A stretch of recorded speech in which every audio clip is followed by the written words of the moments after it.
And so I'm going to start with chapter 8, uh, local tactics, in the book, The Color of Law. Can you hear me?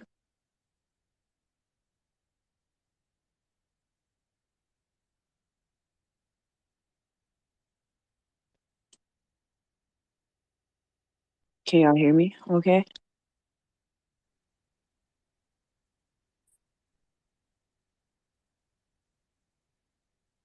Okay. All right. So we're doing a series of recorded spaces. Each space is a chapter from the book The Color of Law by Richard Rothstein. So far we're on chapter 8. So I'm going to read through this. Usually spaces don't take longer than an hour, but if people want a discussion after the book, we can do that too. Or after the chapter, we could do that too. So I'm going to go ahead and just jump right into it. Okay, so chapter 8, local tactics. When Frank Stevenson and his carpoolers needed housing near the new Ford plant, FHA and VA insured subdivisions were rapidly filling the area between Milpitas and the African American community of Richmond and Oakland. The most active developer as David Buchanan, who had built the whites only Rolling Woods subdivision just outside Richmond in 1943. The following year, he created the massive whites only San Lorenzo village about 5 miles south of the Oakland border. With more than 5,000 units and 17,000 residents, San Lorenzo Village was the nation's largest wartime government-insured project, intended for workers at naval shipyards and support factories like the homes in Rollingwood. Each house included a bedroom with a separate entrance so the owner could rent it to another war worker. The development was financed by a $7 million FHA authorized loan from the Bank of America and the American Trust Company. As was the case with other FHA developments, houses were sold at relatively low prices so as to be within reach of war workers, and the deeds included restrictive covenants to prevent future resales to African Americans.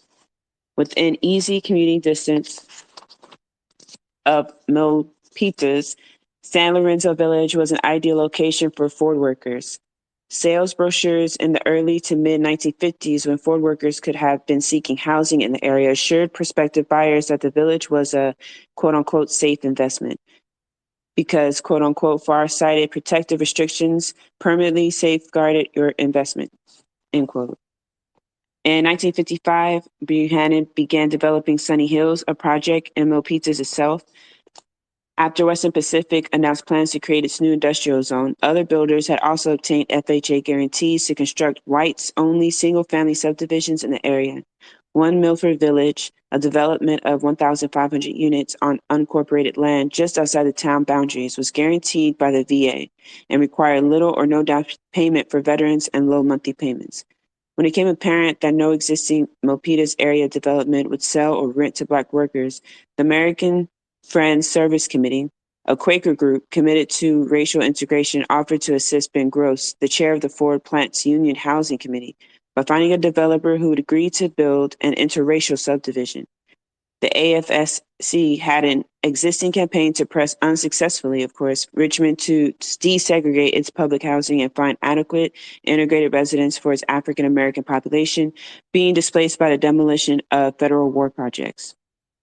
The group also operated a settlement house in North Richmond with after-school tutoring, dances, and other youth recreational opportunities, a well baby clinic for mothers, a daycare program for children of working parents, a small playground for toddlers, and a meeting room for community organizations. Ford workers were involved in all of these activities. The rapid growth of Milpitas area had resulted in some overbuilding, and several new subdivisions had unsold units that were affordable to Ford workers. Despite this excess inventory, the AFSC was unsuccessful in persuading any existing developer to sell to African Americans. The first builder recruited by the FCS. Oh, real quick. So when it talks about that in chapters, I want to say 3 and 4, it made sure to harp on like the propaganda that these institutions would spread to residents, saying that, yeah, if you sell, it would be bad to sell to African Americans, or also to keep up this activity of practicing segregation was beneficial for the market. And yet here they're talking about houses that went unsold. So it had nothing to do with like oh, this is actually good for the market to keep them out. No, not in this area. And this chapter is interesting, so I'm going to try my best to just go through it, but also to explain like what's happening. The first builder recruited by the AFSC selected a plot in an unincorporated area south of Mountain View, a St. Clara County community about 10 miles west of Milpitas and accessible to other growing industrial areas in Silicon Valley. The AFSC, however, could not find a financial institution in the San Francisco Bay or Jose area willing to provide funds for a development that would permit sales to African Americans. After a few months, an AFSC official flew to New York to meet with the Quaker vice president of the Metropolitan Life Insurance Company, who, despite his skepticism about the feasibility of integrated suburban development, agreed to issue a loan for initial construction. Only as a result of this Quaker connection was the AFSC able to obtain financial commitment. It may also have helped that Metropolitan Life was a bit chastened by the reversal of its racial segregation policy by New York City and state legislative bodies. But when the builder's intent to sell both to blacks and whites became known, the Santa Clara Board of Supervisors rezoned the site from residential to industrial use. When he found a second plot, Mountain View officials told him that they would never grant the necessary approvals. He next identified a third tract of land in another town near the Ford plant. When officials discovered that the project would not be segregated, the town adopted a new zoning law increasing the minimum lot size from 6,000 to 8,000 square feet, making the project unfeasible for working class buyers. After he attempted to develop a fourth site on which he had an option, the seller of the land canceled the option upon learning that the project would be integrated. At that point, the builder gave up. So another example of how they made it difficult for anybody wanting to build anything outside of the status quo, and of course the status quo is segregation. If you wanted to build something that was integrated, even if the law was on your side, the environment was made very hostile in that market to where you couldn't. Both Ben Gross then recruited another builder who proposed to union that he create two projects, one integrated and the other all white. Because white buyers could be directed to the all white project, it was apparent that the plan for a nominal integrated project would result in an all black one. The builder proposed to construct the white project in a suburban area and the integrated one in a less desirable environment, a plot sandwiched between the Ford plant and two-track zone for heavy industry. Workers at Ford, members of the United Auto Workers, were divided over whether to accept this proposal at the next local union election. Candidates who opposed the two-project concept challenged those who were in favor. It was a difficult decision because the union was faced with choosing between segregated housing and no new housing for any union members, black or white. It was a dilemma similar to the one confronted by Hubert Humphrey and other congressional liberals when they attempted to enact President Truman's housing proposal. But the union decided differently from the congressional liberals. Although the membership was overwhelmingly white, the union adopted a policy that it would support only developers who would commit to integrated housing. A San Jose businessman in the meatpacking business with no previous experience as a developer obtained a tract adjoining David Bowman's all-white Sunny Hills project and proposed an all-black development.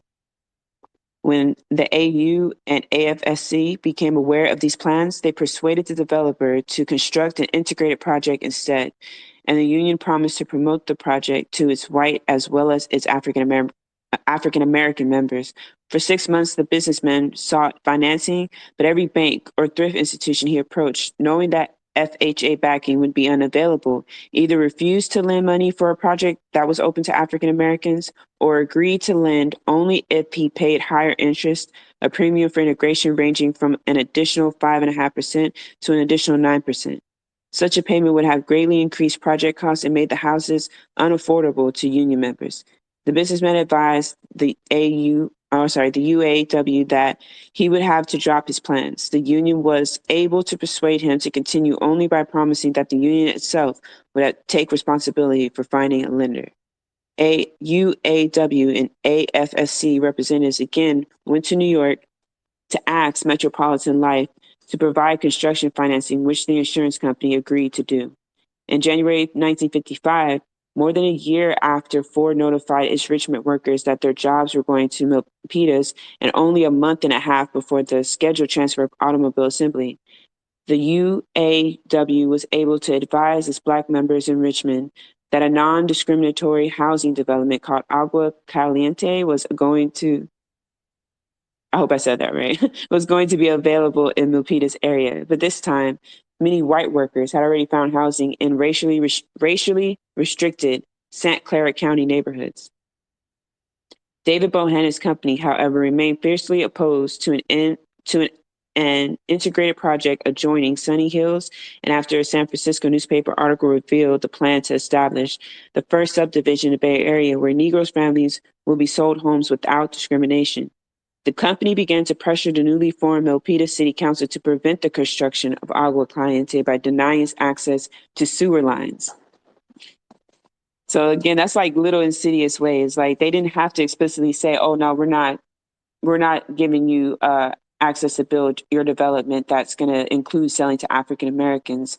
They just had to like say, "Okay, well, since you got approved and you went through all the necessary steps, well, we're going to block you here. So you're not going to give you access to sewer lines. How the fuck can you build a community with no sewage system?"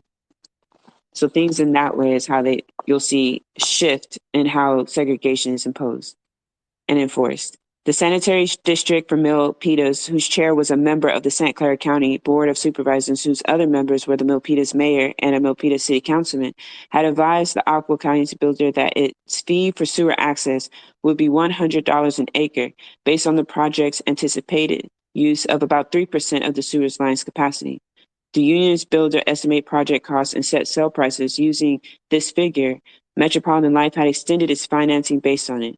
Under pressure from David Buchanan's company, the sanitary district board held an emergency meeting and adopted an ordinance that increased the sewers connection fee by more than 10 times the $100 figure. The new charge caused the builder to suspend work. He attempted unsuccessfully to negotiate a compromise with the sanitary district and the Buchanan organization, whose representatives acknowledged that the purpose of the ordinance was to prevent minorities from living close to Sunny Hills. The mayor of Milpitas, however, denied that his motive in voting to increase the sewer fee was discriminatory, but added that he did not think it would be a great loss if the subdivision never got developed because he asserted the Ford Workers Tract would depress property values in Milpitas. Again, with that bullshit. A real estate agent himself, the mayor claimed the Negroes inquiring about housing had told him that they did not want to go where they weren't wanted. He was only deferring to these customers' wishes, he said, and declining to show them properties in the city. Problems persisted even after real quick. So when that cracker pulled out his, well, my Black workers don't want to even live in white neighborhoods, so I'm just fulfilling their wishes. Bullshit. We got to also understand that yes, there were Black people at that time, like other chapters mentioned, who said, "Man, I'm not even going to try to apply." But we can't leave out the violence that was constantly impacted upon Black people from white residences as well as business owners in that area. Like you're talking about being harassed at work, bottles thrown at you, being kidnapped and then beat up and then dropped back where you left off, worrying about your kids walking to school because they were also harassed and beat up and spit on. Like all this shit is going on, white terrorism. And then they'll say like, well, shit, well, they don't want to go there. And it's like, y'all, it's because you terrorize them. They don't want to be amongst terrorists. Of course not. But of course, they want access to affordable housing and good permanent housing. But anyways, he, of course, is not speaking on behalf of Black people. This is just a white supremacist using them as an excuse. And, again, leaving out the white violence part. Problems persisted even after the UAW's builder indicated he would proceed with the Agua Caliente project despite the higher sewer connection fees. The Bohannon Group next filed suit to prevent the project from using a drainage ditch alongside the track. This was purely a nuisance suit because the drainage ditch belonged to the county, not to Bohannon. The UAW then mounted a public campaign against the Sunny Hills project. Not only did union members refrain from purchasing the houses, but they flooded open houses to disrupt sales to white buyers. Meanwhile, the UAW and the AFSC contacted California Attorney General Edmund C. Pat Brown, who sent an assistant to Milpitas to investigate the sewer fee controversy. Brown promised help in overcoming any racial discrimination by governmental units, which might be disclosed. The Agua Caliente builder could no longer sustain the delays, nor could he afford the legal bills that could be incurred incurred if he persisted. The Bohannon Company, perhaps influenced by an attorney general's implicit threat, also tired of the fight. The union's boycott had been responsible, or partly responsible, for the company being stuck with finished but unsold homes. In November 1955, both the Agua Caliente builder and Buchanan sold out to a new developer recruited by UAW, making the sewer connection controversy mute, and a combined project was finally constructed. The combined development took the name of the original Buchanan project, Sunny Hills. California banks and thrift institutions continued to refuse, without an exorbitant interest rate surcharge, to issue individual mortgages without FHA insurance to borrowers living in an integrated project. At first, the UAW's own pension fund offered to guarantee the African American workers' loan repayments. Eventually, the FHA agreed to guarantee mortgages with a favorable rate only if the subdivision were converted to a cooperative, in which the owners could possess shares of the overall project rather than their individual houses. The union and its member buyers agreed, and on this basis, 20 of the project's first 500 units were sold to African American families. By this time, however, the Milpitas Ford plant had been operational for nearly a year, and almost all white workers who wanted to move to the area had done so. The delays, legal fees, and financing problems had raised the cost of the combined Sunny Hills project to a level that was unaffordable to all but the most highly skilled and highly paid Ford workers. Many of the African American workers had become so discouraged about housing opportunities in the Milpitas area, like Frank Stevenson, that have formed carpools to share the 100-mile daily round trip from Richmond. As a last alternative, the UAW and other area unions pressed for a public authority to create rental housing, but the idea was met with strong resistance from the local finance and real estate industry. The local Association of Savings and Loan Institutions called it dangerous to our American way of life, and the county refused to act. So basically what happened is they stalled the project with subversive tactics. And then when they were able to finally get through all the red tape, by that time, crackers had already moved into the houses they wanted. So, and then all the fees incurred and the delays incurred that made the project cost balloon, made it so that they had to sell the houses to Black people at rates that no one could afford, unless you were really high up there and got paid a lot. In the ensuing years, African American residents in Milpitas continued to be confined to Sunny Hills and a relatively undesirable project built in the 1960s between two freeways and a heavily trafficked main shopping thoroughfare. The Ford plant closed in 1984. Milpitas is no longer all white. It now has many Hispanic and Asian families, but the effects of its earlier segregation remain visible. African Americans make up only 2% of the population. As the Milpitas area developed, other plants transferred there from the Oakland-Richmond corridor.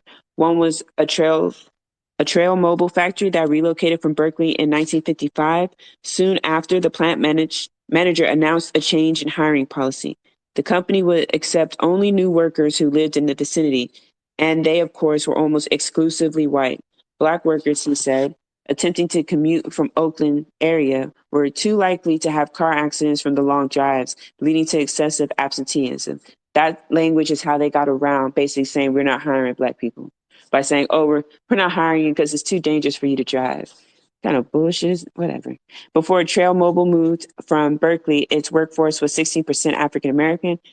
By 1967, it had dropped to 6%. Mostly carryovers from before the new hiring policy was adopted. The Milpitas story illustrates the extraordinary creativity that government officials at all levels displayed when they were motivated to prevent the movement of African Americans into white neighborhoods. It wasn't only the large-scale federal programs of public housing and mortgage finance that created the jure segregation. Hundreds, if not thousands, of smaller acts of government contributed. They included petty actions like denial of access to public utilities, determining once again African Americans wanted to build, that their property was, after all, needed for parkland, or discovering that a road leading to African American homes was private, quote unquote. They included routing interstate highways to create racial boundaries or to shift the residential placement of African American families. And they include choosing school sites to force families to move to segregated neighborhoods if they wanted education for their children. Taken in isolation, we can easily dismiss such devices as aberrations. But when we consider them as a whole, we can see that they were part of a national system which state and local governments supplemented federal efforts to maintain the status of African Americans as a lower caste, while housing segregation preserving the badges and incidences of slavery. Devices like those that Milpitas and surrounding towns employed to exclude African Americans were common segregation tactics throughout the country after World War II. In numerous instances, local governments condemned or rezoned property to prevent African Americans from residing there. For example, in 1954, a University of Pennsylvania professor and his wife purchased a site in Swarthmore, a town just outside Philadelphia, where they planned to develop a tract of 28 middle-class homes to be sold to both African Americans and whites. The couple's intent was to prove that families of different races, colors, and religions can live together in harmony. All right. The Swarthmore Property Owners Association petitioned the borough council that it did not want the town to become a laboratory for social experiments. The council reacted by refusing to consider the housing plan without a certified engineer's drawing, an expensive condition that had not imposed on other developments. After the couple submitted the drawing, the council made a series of objections, none of which had made when considering other recent projects. It blocked the construction of a private drive leading to some of the homes, and it required a costly new sewer system. The professor and his wife forged ahead, scaling back their plans to avoid the need for a private driveway. Adjourning property owners then asserted that the project could not proceed because the main road accessing the property was also private. Notwithstanding that the borough had made public improvements to the road in the past without anyone raising similar issues. When the neighbors sued to halt the project on these grounds, Bureau officials supported the neighbors and did not intervene. With no prospect that such impediments would ever end, the professor and his wife abandoned the project. A similar situation developed in Deerfield, Illinois, a white suburb of Chicago. In 1959, a developer purchased 2 tracts of vacant land and proposed to subdivide and build 51 houses on them. With the plan to sell 10 to African Americans, he specifically chose Deerfield for the project because it was far from an existing African American community. He hoped it would be less likely to attract the attention of real estate speculators who could spur panic selling and white flight. Without knowing that the developer intended an integrated project, the village approved his plans and water, sewer, and street improvements proceeded. Work had begun on 2 model homes when village officials discovered his intent. Almost immediately, speculators did arrive and attempt to create fear among village residents by offering to purchase their properties for as little as half of their market values. A citizens committee was organized and 600 protesters marched on a town board meeting being held in a school gymnasium. By a show of hands, the town vowed its uncompromising rejection of integration. So 600 people, 600 crackers met up at this gymnasium and said, hey, we are dedicated to making sure integration does not happen. Regular, everyday people. The police were unable or unwilling to prevent the model homes from being vandalized. A survey of Deerfield residents found that opposition to the development ran nearly 8-1. The day after the survey results were announced, the Village Parks District announced it would condemn the land. The idea was not new. Several months earlier, voters had rejected a proposal that the district take these properties, but now they overwhelmingly approved a bond issue for that purpose. A federal court held that the Parks District's exploitation of community hostility to integration was not unlawful because the district was not itself racially motivated. So basically what it says is that these crackers who were terrorizing and vandalizing homes, if we saw that today, we would automatically, clutch our pearls and say that they're criminals, right? But these people are seen as just protecting their way of life, and also that they can't be held responsible because their development wasn't created under like racist circumstances, which it was, because it's literally a segregated development. But this is the language they use. So therefore, their acts of white terrorism can't be labeled as racist. Crazy, y'all. But the wording, they do that shit all the time. Think about how they talk about our circumstances today when we point out obviously instances of racism. They try to gaslight you and say like, well, are you sure it's about race? And why are you always trying to pull the race card bullshit? That's why I say when you hear that shit, punch people in the fucking throat. Like for real. The court concluded that voters cannot be compelled to express non-racial motives at the ballot box. By this logic, though, a Democratic vote can insulate any racially discriminatory action from legal challenge. The Bill of Rights and Civil War amendments are designed to restrict popular majorities in this way. At the time, condemning a proposed African American residence for park purposes was a useful device for whites-only communities because, as the Missouri Appeals Court ruled, also in 1959, the judicial system could not inquire as to the motives of a condemnation, provided the purpose of the condemnation was public, which a park surely was. Real quick, y'all. So I have an example of this, how this is still implemented today. So the theme you keep hearing repeated is they say like, well, we can't prove intent. So therefore, we don't know their heart or what's on their mind. So how can we say it's racist?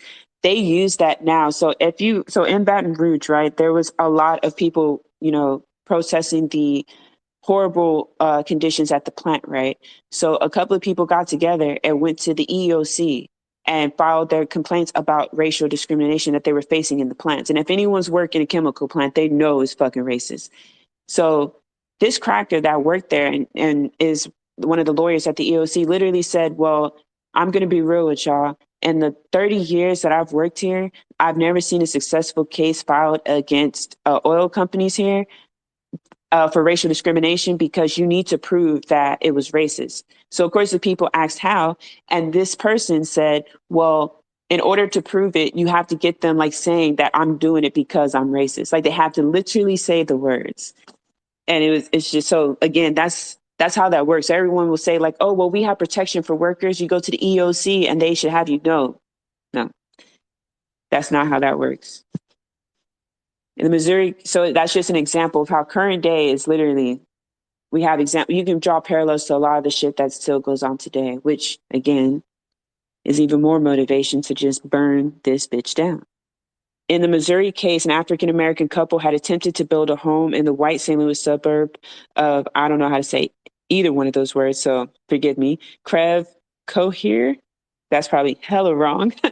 Again, permits had been approved and work had begun when the town discovered that the purchasers were African-American. A hastily organized citizens committee then raised contributions to purchase the property.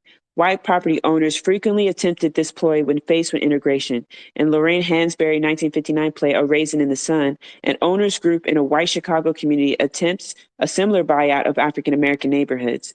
As in the Hansberry drama, the CC couple refused the offer. The city then condemned the property for recreational use. So first they tried intimidation. And when that wouldn't work, when the people wouldn't buckle under intimidation, they then just condemned the property and said, we're going to turn it into a park, which we've seen that before. If you look up a lot of Black towns and cities that used to exist, or developments that were going to be built that were going to be integrated, you can see a lot of them either, if they got approved, got torn down and then turned into parks. And you'd be surprised. Condemnation of property and manipulation of zoning designations to prevent African Americans from building occurred almost routinely in the 1950s and 60s. But one case caught national attention. In 1969, a Methodist church-sponsored nonprofit organization proposed to construct a federally subsidized, racially integrated complex for moderate and low-income families in Blackjack, an all-white suburb in unincorporated St. Louis County. In response, voters in Blackjack incorporated their community and adopted a zoning ordinance that prohibited future development of more than 3 homes per acre. This made development of new, moderate-income housing impossible, although such modest units already existed within the new city boundaries. Several African Americans in St. Louis City sued. They claimed they had been unable to find decent homes outside the ghetto and therefore had little access to jobs that were increasingly suburban. The incident attracted national attention, and the Nixon administration deliberated for many months about whether to file its own suit to enjoin the zoning ordinance. Eventually it did, and a federal appeals court ordered Blackjack to permit the pro-integration group to proceed.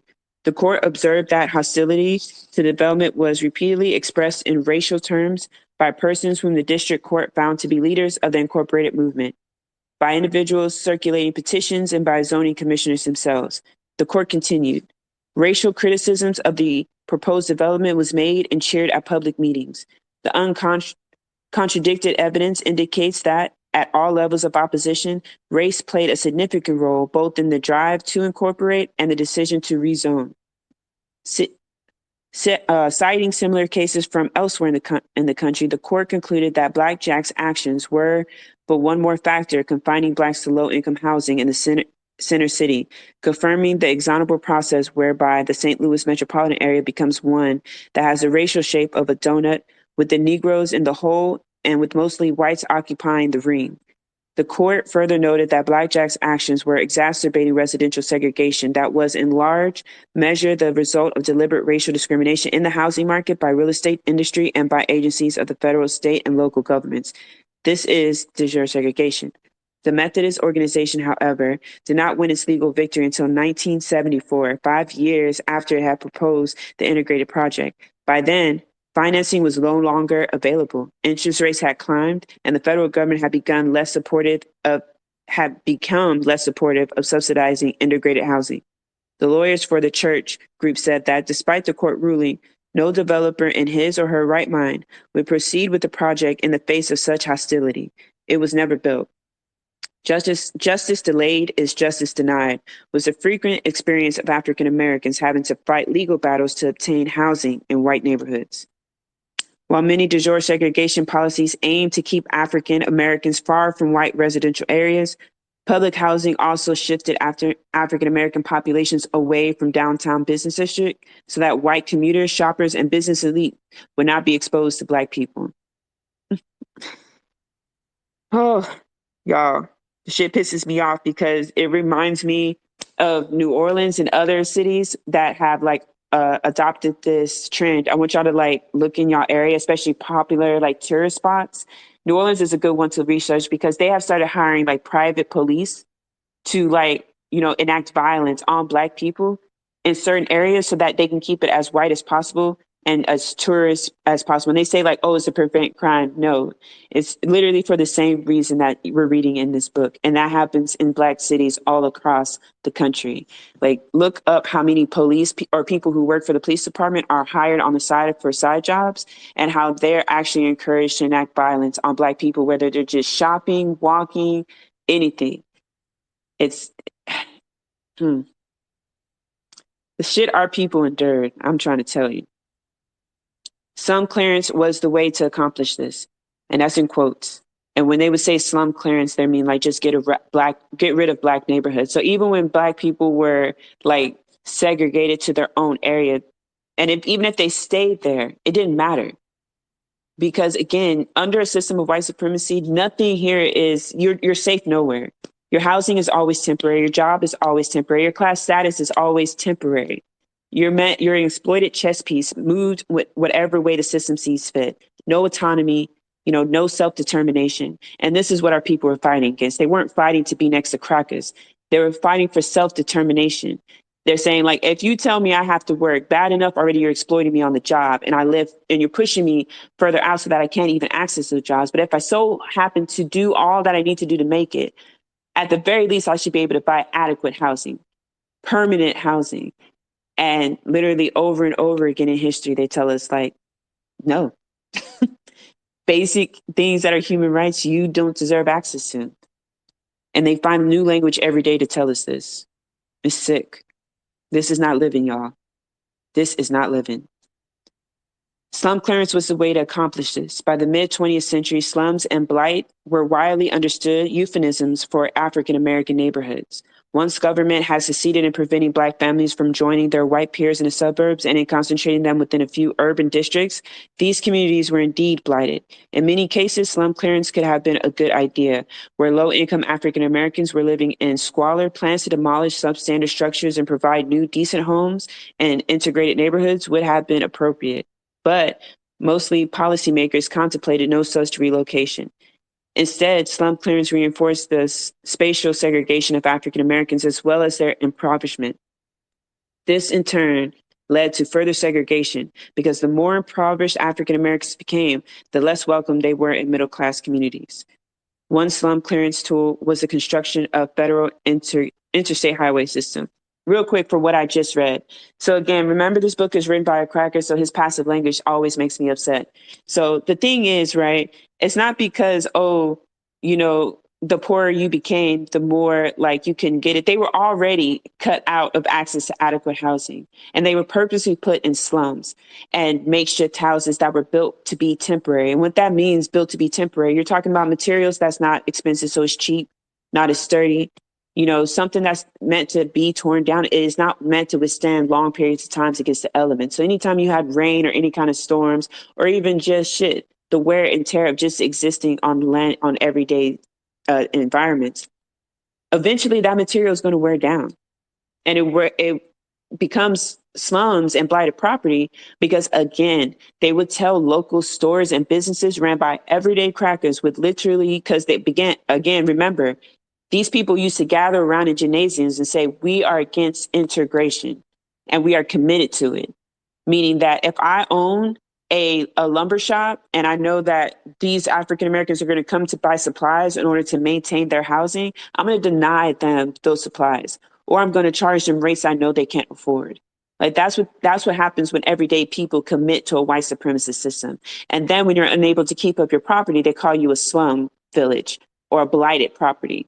And now what happens if your property is deemed blighted, the city can literally come and seize it. So you find that practice happening still to this day. And mostly policymakers contemplated no such relocation. Instead, oh, real quick.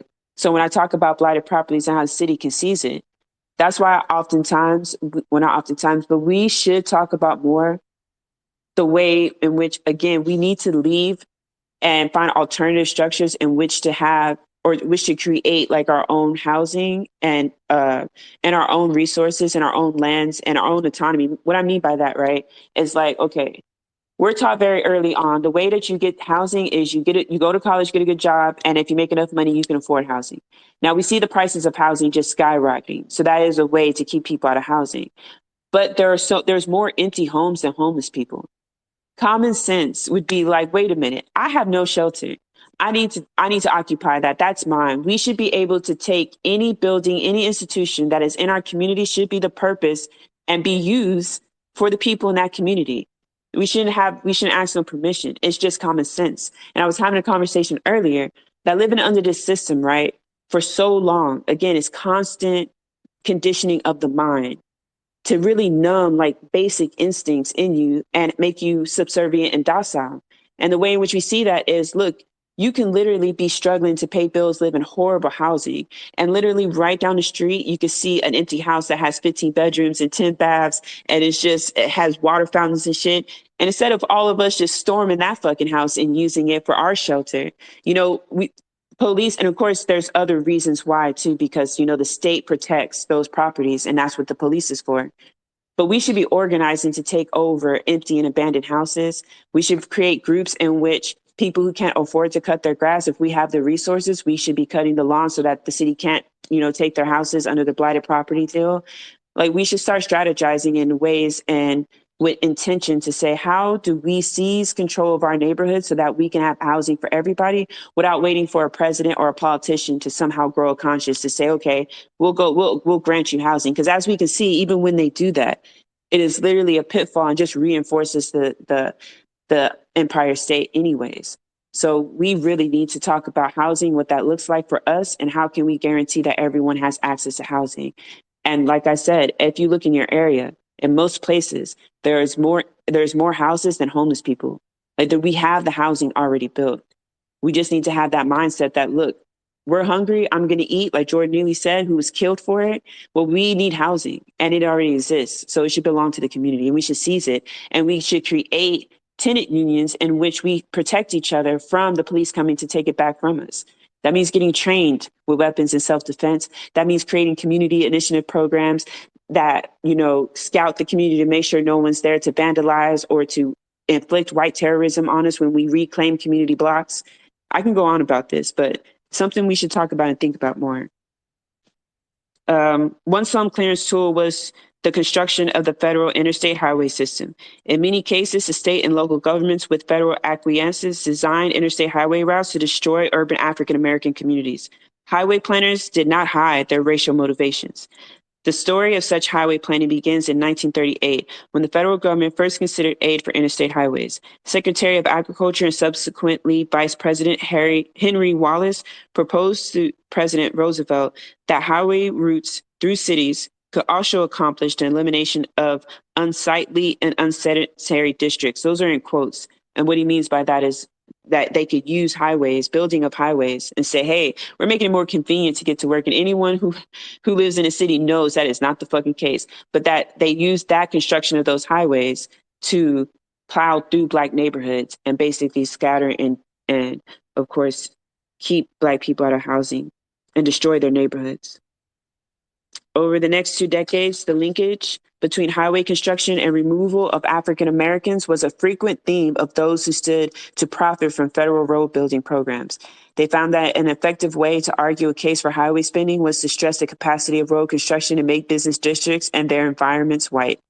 Mayors and other urban political leaders joined in, seizing on highway construction as a way to overcome the constitutional prohibition on zoning African Americans away from white neighborhoods near downtowns. In 1943, the American Concrete Institute urged the construction of urban expressways for the elimination of slums and blighted areas. Again, those are in quotes, and that just means Black people from the area. In 1949, hold on real quick, I'm gonna get some water. Hold on. All right, my bad.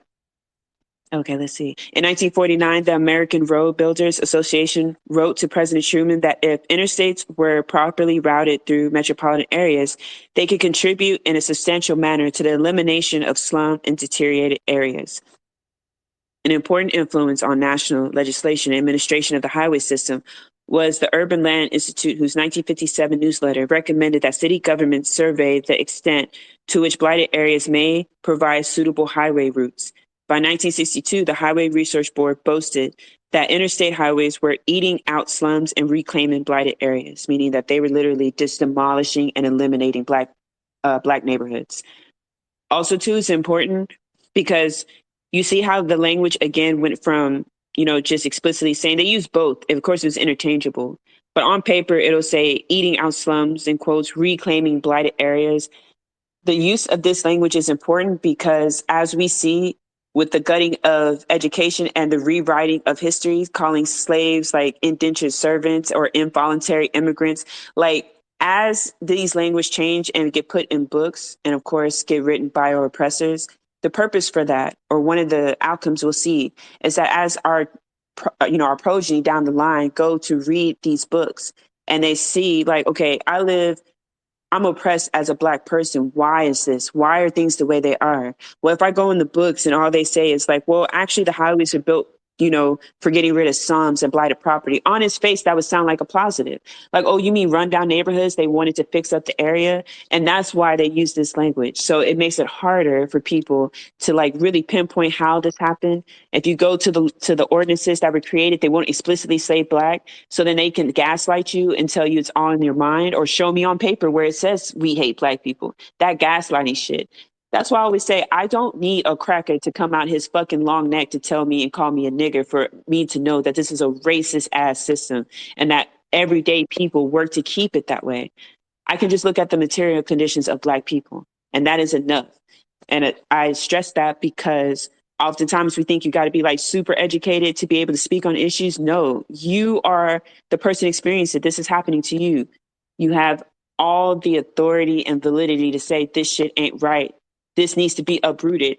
And as a people, we need to start listening to each other instead of waiting for the report that comes out 20 years after the fact that says, oh, yeah, by the way, there was racist practices.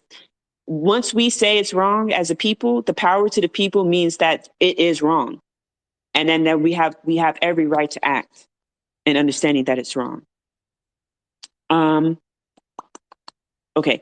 Alfred Johnson, the executive director of the American Association of State Highway Officials, was the lobbyist most deeply involved with the congressional committee that wrote the 1956 Highway Act. He later recalled that some city officials expressed the view in the mid-1950s that the urban interstates could give them a good opportunity to get rid of the local nigger town. They just flat out said the shit on that one. And his expectation did not go unfulfilled. Ham, oh, it's a cracker's name. I'm going to mispronounce the fuck out of it. Hamtramck, for example, was an overwhelmingly Polish enclave surrounded by Detroit. The city's 1959 master plan called for a program of population loss, understood to refer to its small number of African American residents. Real quick, now this is maybe it has something to do with it. I'm just going to say it. So that term population loss, I've noticed a resurgence, and it's been for a while now, of eugenicist terms like that, of people talking about, oh, we have too many people on the planet. We need to downsize, cull the population. People need to stop having kids. Poor people don't deserve to have kids. All kind of wild shit. Understand where that comes from. That is anti-blackness. That is part of white supremacy. So when we see those terms, especially if you're in organizing circles and you hear that, that motherfucker is an op. Kick them the fuck out. So let's see. Understood to refer to small, oh, I'm sorry, let me reread that. The city's 1959 master plan called for a program of population loss, understood to refer to its small number of African American residents. In 1962, with federal urban renewal funds, the city began to demolish African American neighborhoods. The first project cleared land for expansion of a Chrysler automobile manufacturing plant. Then the federal dollars were used to raise more homes to make way for the Chrysler Expressway, I-75, leading to the plant. In advance, the U.S. Commission on Civil Rights had warned that the expressway would displace about 4,000 families, 87% of whom were African American. 12 years later, a federal appeals court concluded that HUD officials knew that the highway would disproportionately destroy African American homes and make no provisions for assisting them in finding new lodgings. The record supports a finding that HUD must have known of the discriminatory practices which pervaded the private housing market and the indications of overt prejudice among some of the persons involved in carrying out the urban renewal projects of the city. The court-ordered remedy was construction of a new housing in the city only for those families who had been displaced, who could still be found, and who had indicated to interviewers that they would be willing to return to Hamtramck. Because litigation had dragged on, their number was a small share of those who had suffered harm, most of whom had no choice but to move into Detroit's ghetto. Federal interstate highways, segregation in cities across the country. In 1956, the Florida State Road Department routed I-95 to do what Miami's unconstitutional zoning ordinance had intended, but failed to accomplish 2 decades earlier: clear African Americans from an area adjacent to downtown. An alternative route utilizing an abandoned railway right of way was rejected, although it would have resulted in little population removal. Basically, what it says is that they didn't have to build that highway. Like the excuse they would try to use publicly is say like, oh, we need it so that people can get to work, or to make travel from the suburban areas to the urban areas more, expedient. And that's not true. So they talked about how there was another route they could have taken that could have resulted in nobody getting displaced, but they purposely did it so that they could displace African Americans. Again, a common practice. When the highway was eventually completed in the mid-1960s, it had reduced a community of 40,000 African Americans to only 8,000. Y'all, I want y'all to put yourselves like in 2 different scenarios. The first scenario, right, when you're driving to work on the highway, like understand why that's there. That is a mind fuck. Like, damn, I'm driving on the highway that was built to displace my own people. I hate this country from the bottom of my soul. I'm not even kidding, y'all. Like, damn. Like, because if you think about it, right, again, we're talking about 1950s, 1960s, right? And we're talking about a time, of course, this is post-slavery, with, of course, the exception of, a crime. And we all know that slavery still continues. But this is supposed to be post-slavery in quotes. And this is supposed to be post-Reconstruction. And we're supposed to be like, oh, yeah, there are some, we're trying to be like this multicultural white settler colony or whatever the fuck, right? Or separate but equal. And we see it played, and these people, our people, literally work their fingers to the goddamn bone. Again, the jobs that they had available to them, you either had to be of service, cleaning houses, feeding their fucking kids and raising their kids without having to see yours because you have to spend most of the day there. You spend half the day traveling to the motherfucker's house. And then when you get to that cracker's house, you have to raise their fucking ungrateful ass little snow roaches. And then you got to go home and not see your own kids. That is what our people did to be able to afford housing. even when they were able to scrimp and save after working their fingers down to the bone, everyone in the house contributing, and then finally getting access to shelter, inadequate shelter. But at the same time, you get this inadequate shelter and you're at the constant back end of white terrorism. Even all that happening while still being exploited on the job and working your fingers down to the bone. You wake up and they're literally building a highway through your fucking house. Oh, it pisses me off because I think about how stressed we are now. Like how all of us have PTSD, anxiety, and all that. Imagine what the fuck our people have. Our people have never known peace in this place. Don't let them convince you otherwise that we live in a post-racial society. Black people have literally not had a moment of peace. We're going to have to take that shit because we deserve it. And I refuse to let another generation of Black people not know peace. I'll kamikaze this bitch. Anyways, in Camden, New Jersey, an interstate highway destroyed some 3,000 low-income housing units from 1963 to 1967. A report by the New Jersey State Attorney General's office concluded, it is obvious from a glance at the transit plan that an attempt is being made to eliminate the Negro and Puerto Rican ghetto areas. This is in New Jersey, y'all.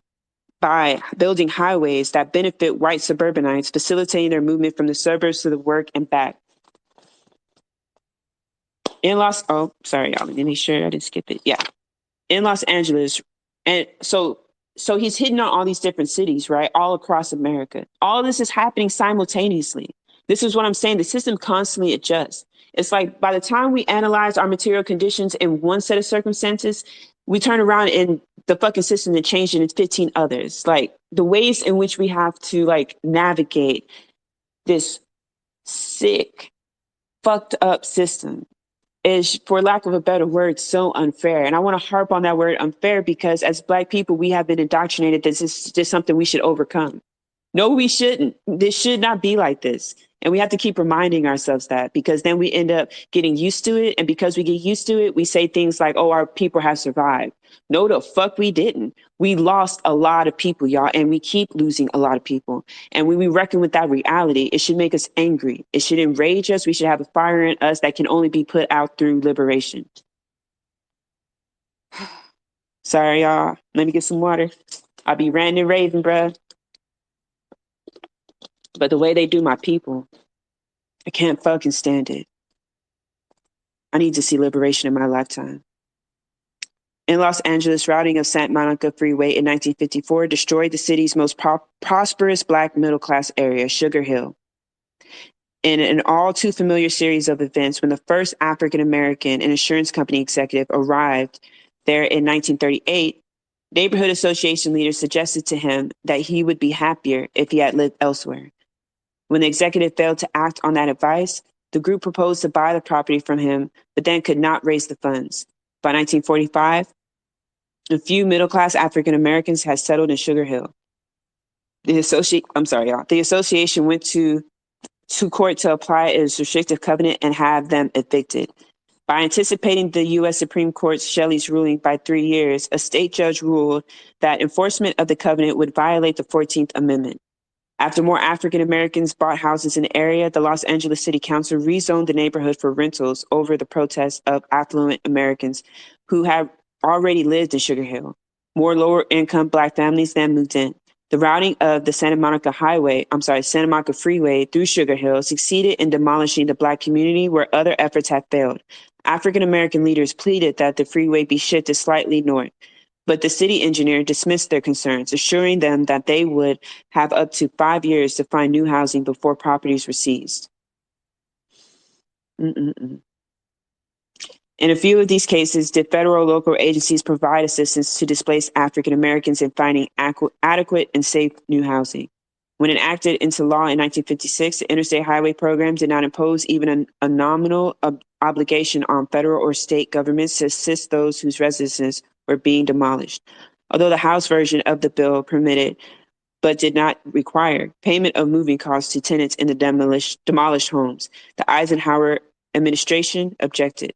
Council of Economic Advisors Chairman Arthur Burns warned that compensation would run up costs of the highway program by predicting that the system would evict nearly 100,000 people a year as it grew.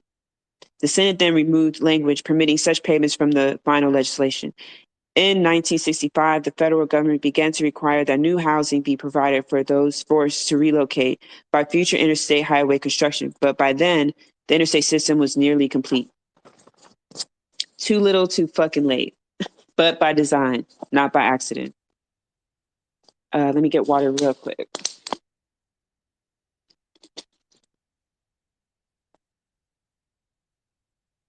In Southern California, in southern and border states and in some northern cities where explicit school segregation was practiced before the Supreme Court's 1954 Brown decision, authorities developed another tactic to impose residential segregation where it would not otherwise exist, placing the only schools that served African American children in designated African American neighborhoods and providing no transportation for Black students who lived elsewhere. African American families who wanted their children to be educated had no choice but to find new housing in the newly segregated areas. Real quick about the schools. So, just real quick, it said so basically, they would move schools and put them in areas in which Black people who did not live in that area could not get to. So that's another way of shutting Black people out of education. And I want us to really sit with that because currently, right, we see the assault on education that has been ongoing, has never stopped. But in our current events, we see how Black people are being taken out of history and the propaganda surrounding on how that's happening, and how we also saw in real time some Black people co-signing that shit. But we have to understand too about the redesignation of Black schools and put in areas in which African American students could not access them, and that there was no transportation provided. Again, that's on purpose. Like when they keep us out of education, when you can't have the skills and the tools to navigate your conditions, you cannot build a sustainable movement to dismantle the system that the oppressor uses to oppress you. And that's one of the main reasons why they do it. And that's why today I want us to think of alternative means of education, meaning back in like the 60s and shit, they used to have Pan-African Saturday School. When I was a kid, I went to Pan-African Saturday School. And what that did is we had lessons on how to read at a very young age. So all of us would take tests. First, they would teach us how to read at like preschool level age, but we'd be reading books like this, like the autobiography of Malcolm X, like, Left of Karl Marx. We would read like heavy, dense books. They had an intent that it was like, look, we're not going to do what your age said the age range is. We want to prepare you to be sharp 2 times better than the crackers is what they always used to tell us. And there was a strategy for it. So what happened is that we would get taught like how to read complicated books to navigate the system of white supremacy. We would get tested to see where we are. And a lot of us, by the time I was in the 4th grade, was already at a college reading level. I mean, full disclosure, I dropped out of school in the 8th grade because I ran away from home. But a lot of people I went to Pan-African Saturday School with, it gave them the tools they needed to be able to navigate not only the racist school system, but the racist workplace, but then also to organize in their community. So I encourage people that you don't need to have access to a huge building to create an environment of learning.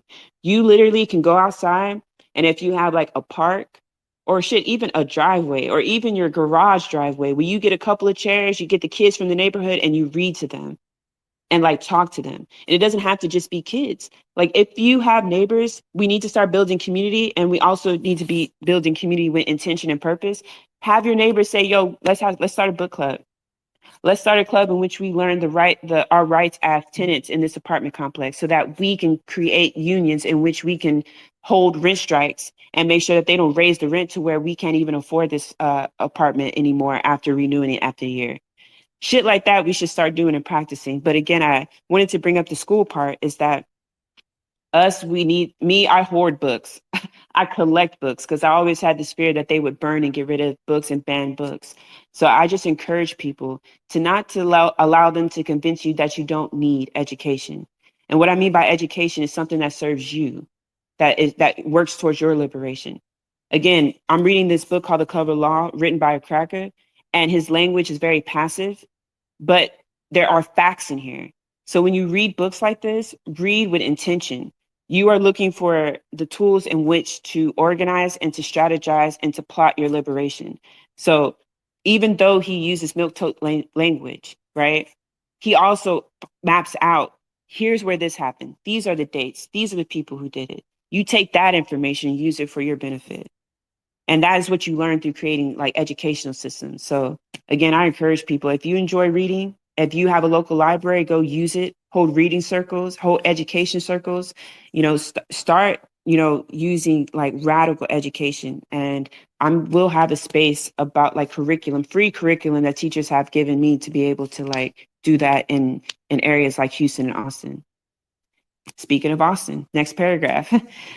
When in 1928, Austin, Texas adopted its master plan that proposed a single African neighborhood on the east side, the document explicitly lamented that Buchanan ruling. It noted that there has been considerable talk in Austin, as well as other cities, in regard to race segregation problem. This problem cannot be solved legally under any zoning law known to us at present. Practically all attempts at such have proven unconstitutional. Unable to legislate explicit segregation, the master plan proposed creating an incentive to draw the Negro population to this east side area. The incentive was to relocate segregated schools and other public services for African Americans to Austin's east side. These actions were effective, and soon almost all African Americans in Austin had moved east. For example, in 1930, the integrated neighborhood of Wheatsville had an African American population of 16%.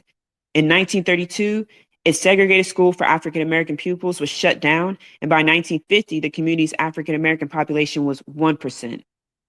The city closed other schools and parks for African Americans outside the East Side area that had been designated for their residents. Additional inducements for African Americans to consolidate were created by the construction of the East Side of a new segregated library, a new park, and an improved segregated high school. Then, in 1938, the segregation of African American population in the area was further reinforced when the Planning Commission chose it as the location for Rosewood Courts, the all-Black public housing project that had been won for Austin by Congressman Lyndon Johnson, while he also won a companion, dyslexic, won a companion project for whites close to downtown. Once African Americans had been pushed into the east side, municipal services in the neighborhood declined. Streets, for example, were more likely to be unpaved than in other parts of the city. Y'all, if y'all go to Austin today, this is still true. Austin is not a walkable city in some areas. If you go to the cracker side, bruh, the shit that they have, little segways that you rent on your mobile app, bikes for rent, bike trails along the street so that you have the lanes for the cars and then the bike lane. You see like, again, walkable, wide, well-maintained sidewalks. You go to the black side of Austin, if there are sidewalks, the grass is overgrown, cracked. Like many people have literally twisted their ankles and have asked the city to like repair the sidewalks since it's public property. You'll see the tree roots have overgrown in sidewalks. And like I said, in areas there are no sidewalks. So you literally be walking in the street with traffic. This is still true to this day. Let's see. All right. Streets, for example, were more likely to be unpaved than in other parts of the city. Sewers were poorly maintained and often clogged, and bus routes that served the east side were suspended during the summer because the same routes served the University of Texas and were not needed for students when the university was on break. Zoning rules to preserve neighborhoods' residential characters were not enforced on the east side, leading to the establishment of industrial facilities in the area.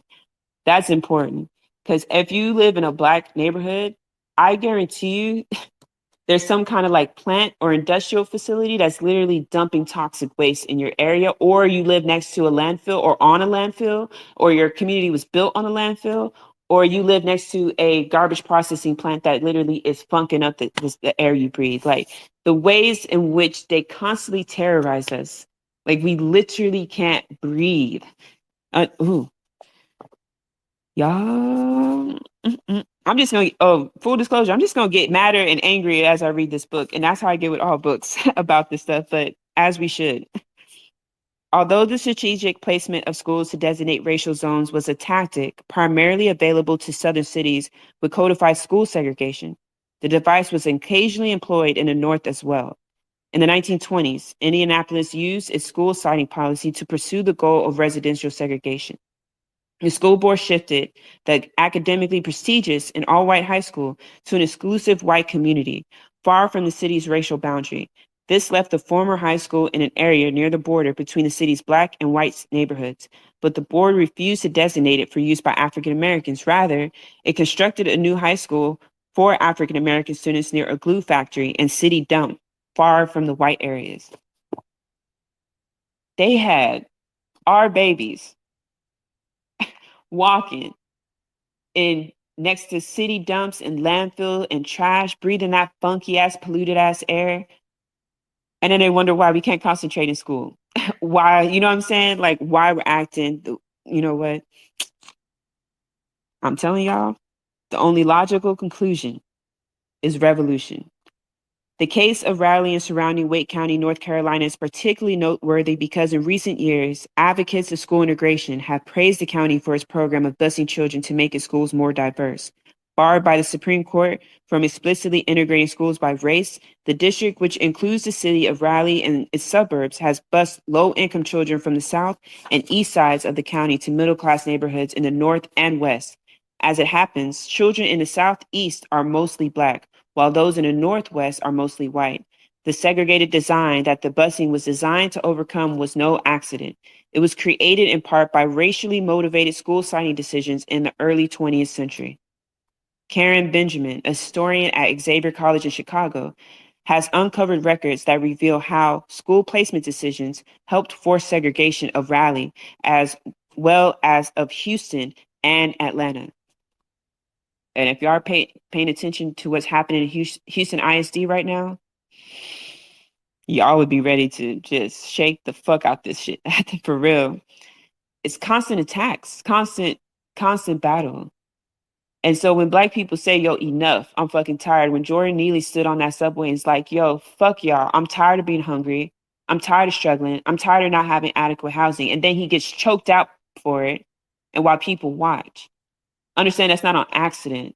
And then the constant loop of him being played, having the life leaving his body, and then remaining in that chokehold well after he's dead. And then us having to watch publicly as that fucking cracker who killed him gets $2 million in GoFundMe's and all kind of speaking events. Again, that's a part of the terrorism. Ida B. Wells talks about the spectacle of lynching. What happened to Jordan Neely on that train, make no mistake, was a fucking lynching. And it was public on purpose. And that is so that that brother who was literally saying like, yo, I deserve to eat. I'm a fucking human being. They made sure that that fear is struck in your heart when you ask for the basics. That's what I'm saying. This system has no conscience. Asking please and asking for reform, you have no need to beg. You are literally descendants of the first people on this earth, that the creators of civilizations and sciences. Who do you need to ask permission for to be human and to be respected? No one, especially not a fucking cracker. So don't ask for your liberation. Take that bitch. In Raleigh, in the early 20th century, neighborhoods of black and white concentration were scattered across the city. They included two relatively prosperous African American neighborhoods, Idlewild and College Park, on what was then the city's north side. The middle-class communities of owner-occupied single-family homes no longer existed because in the 1920s, the school board decided to transfer all schools for black students to the far southeastern section of the city, where planners hoped to isolate Raleigh's African Americans. Making matters worse, when the board provided Idlewild's and College Park's middle-class residents with a new school, it put the campus next to the city dump and a rock quarry filled with stagnant water. At the same time, it established the newest and most well-equipped schools for white students in far northwestern neighborhoods. In some cases, these areas were still largely undeveloped, where real estate interests hoped to attract white families. There was nothing hidden about the racial context of these school site decisions, and they generated considerable debate. An editorial in Moderate Raleigh Times said, "The Negroes making protests are of the best element of race in Raleigh. Many of them live in the northeastern section already occupied by a numerous growing population of Negro citizens, the majority of whom are owners of their own homes. They have built up with who knows what sacrifice and self-respecting and steadily improving community. It is a fact well known that the northeastern Negro section was due largely to the desire of better class Negroes to escape the very rock quarry locality in which it is suggested the new school will take place." In Atlanta, The school board also helped to segregate a city that previously had some mixed race housing. Before World War I, mostly black and white blocks were interspersed in central city neighborhoods. After the war, however, city planners determined that future city growth would be rigidly segregated, even though courts had struck down an explicit Atlanta racial zoning ordinance in 1924. The segregation maps guided school closure and construction decisions by the Atlanta School Board for the next 2 decades. Gradually, schools for whites were closed if they were in zones designated for future African American residents, and schools for African Americans were closed if they were in zones reserved for whites. New schools for white students were built in the developing white suburbs, which forced white families to move to these communities if their children were to have access to the most up-to-date schools. As with white families, black families who did not already live in their racially designated area were forced to find new housing if they wanted their children to attend a modern school. Real quick. So this book does a good job of explaining how different institutions were used to solidify segregation, which is why in our strategy of self-determination, we have to infiltrate all of these institutions. And what I mean by infiltrate is literally take the shit over. So like we're talking about schools right now. Even if you do not have a kid, you need to be at these school board meetings. You need to have a say. You need to be talking to these kids and saying like, how are these teachers treating you? What are they teaching you in these schools? Like we need to be involved. We literally need to be our brother and our sister's keeper. And that's what we need to get back to. Because when we are shut out and kept out of places like school institutions, what happens is you get a moms for liberty, a bunch of cracker bitches who then go and take over the curriculum and say, hey, don't teach this because you're making my white child feel guilty for being a fucking dickhead. Like shit like that. So there's a reason why when they strategize take fascists, especially right now we're seeing, far right fascist takeover under like Christian nationalism at the school level, you and of other levels too, but we're concentrating on schools. There's a reason for that. So we in our strategy have to say, okay, this exists in our neighborhood, this belongs to us. We are going to take control of it. And we can do that. We just have to be prepared to defend it because these acts, they're not, people try to sell it as like non-violent. I have to remind y'all, any act that goes against the status quo is perceived as a threat. So that's why I always try to harp. There's no right way to protest. There's no right way to go about this. I don't care what great suit or church clothes you wear. If you are going against the status quo, you are seen as a threat against the state and they will react violently. So when we decide to be self-determining, we have to also decide to defend ourselves and to defend what we build. And we can do that. We've done it before. Many times. Gradually, schools for whites were closed if they were in zones. Oh, I'm sorry. In 1919, when the policy was developing but still not fully formal, the school board converted the Ashby Street School on the west side in a planned ghetto area from a school for whites to one for African Americans. The minutes of a school board meeting report the adoption of a motion that white families may be given 1 year to keep their children in school, to allow the white residents of that section to sell their homes, it being understood that the school would be turned over to the Negroes at the close of the year. 2 high schools for white students in a racially mixed downtown area were closed and moved to the northern suburbs, while the city's first high school for black students was constructed far west of downtown in a still relatively undeveloped area, but one intended for African Americans. The Atlanta School Board commissioned a study by 2 Columbia University experts who recommended placing a new junior high school for whites in a densely populated neighborhood, northwest of the central city area where elementary school overcrowding was most severe. Because this area was racially mixed and had designated for future African American residents, the board rejected the consultant's recommendation. Instead, constructed a new white junior high school across the railroad tracks in the far northern suburbs, forcing white families to cease living in an integrated community if they wished their adolescent children to be educated. In Houston, in the 1920s, the City Plan Commission also drew up a map designating race restriction areas. Seeing that a Georgia court had rejected Atlanta's zoning ordinance, Houston never formally adopted the map. But as in Atlanta, the school board used it as a guide. At the beginning of the 20th century, many Houston neighborhoods were integrated. Substantial numbers of African Americans and white children lived in each of the city's 6 wards. Each ward had a school for African American children that was near and in some cases on the same block as a school for whites. Over 1/4 of African American children lived in a school attendance district that was at least 70% white. The city plan, however, foresaw developing the west side of Houston for exclusive white residents while pushing African Americans out of the west side and into developing ghettos in the south and northeast. To accomplish this, in the 1920s and 30s, the school board built on the west side new schools with advanced facilities for whites and set up on the far south side a modern high school for African Americans to induce middle-class Black families to move there. The city also established a new Houston Negro hospital near the new high school as a further incentive for African Americans to relocate. The school board closed an elementary school for African American pupils on the west side and built better equipped schools for them in the working class neighborhoods of the northeast, while building relatively expensive schools for African Americans on the south and northeast sides. The school board appropriated little money for improvements at schools for African American pupils in the west. Similarly, white schools in the area designated for African Americans were closed or allowed to deteriorate.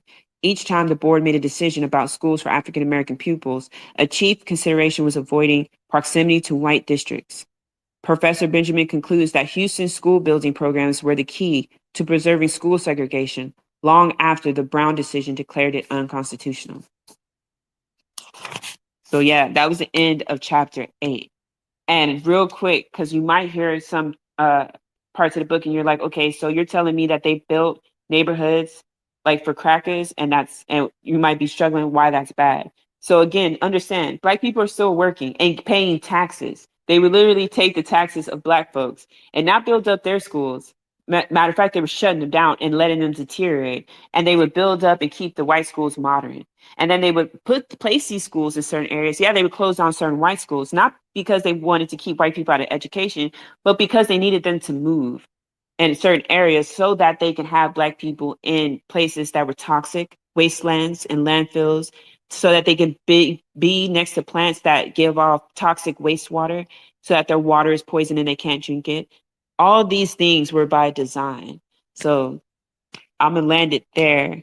I don't know if y'all want to talk and discuss the book. I do have time. I can give anybody who requests a co-host and y'all can help lead the discussion. Miss Crit actually is the one who had this good idea about reading the color law. So I shout out to her. But if not, I'm going to just go ahead and shut it down. But it's up to y'all. So anybody can request, and I'm going to sit back and listen to what y'all have to say because I've been running my whole mouth. Oh, I see Miss Craig. I'm going to invite her to co-host, and she can help lead the discussion. So also, too, Miss Craig, appreciate you for this idea of reading the color law. The next book I want to read after this is George Jackson, Blood in My Eye. Now, if you think I'd be hooting and hollering over the color law, I'm gonna act a whole fool and show my entire Black ass when I'm reading George Jackson. I'm gonna just tell you right now, and man, I'm gonna enjoy every minute of it. But hold on, let me see if it goes through for Miss Craig. Do you have a mic, Miss Craig? I see you in the request, and I approved it. I don't know if it's not working, but since I don't see any requests, I'm gonna go ahead and shut it down. I want to thank y'all for coming. And this information is important to learn. And this is part of building community. And yeah, appreciate y'all.